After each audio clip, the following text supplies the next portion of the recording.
Only on 3 tonight, fallout over a controversial field trip. It's a story we broke last night at 11. An educational program accused of treating students like slaves and using the N-word as part of a slave reenactment exercise. Local parents are furious about the trip. Today we visited the site of the Nature's Classroom where all of this happened. Channel 3's Susan Raff is live now with an exclusive interview. Susan. City College Academy is a magnet school here in Hartford, and we're told for the past few years they've been sending students to the Nature's Classroom for field trips. However, some parents are so upset, one in particular, that she's asking the school, demanding that they not send students there anymore, and has even filed a complaint with the Human Rights Commission. They intentionally terrorize them and abuse them on this field trip. It's child abuse as far as I'm concerned.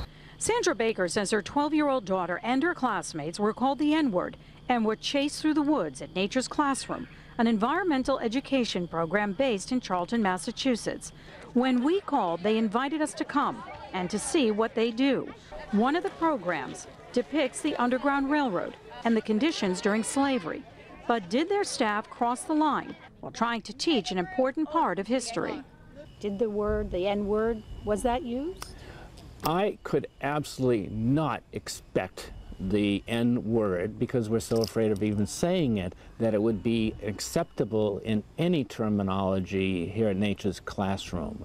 James Baker told the Board of Education in Hartford what his daughter told him. The instructor told me if I were to run, they would whip me until I bled on the floor, and then either cut my Achilles so I couldn't run again or hang me. And if you like writing, you're going to want to do Woodwords with me. The director can't believe any of his staff would use the N-word, but defends the program. He feels it is age appropriate and says he has gotten good reviews from other schools. I think the activity itself has current as well as historical relevance. We chose to do that. It is a play acting, but it's a very cautionary play acting. The director also told us today that he had no idea that there had been any issues about what went on at his camp or his school.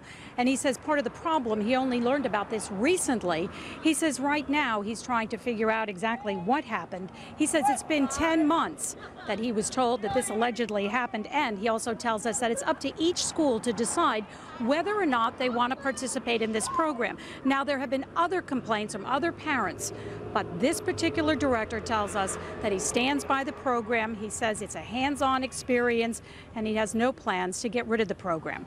We're live with the mobile newsroom in Hartford. Susan Raff, Channel 3 Eyewitness News.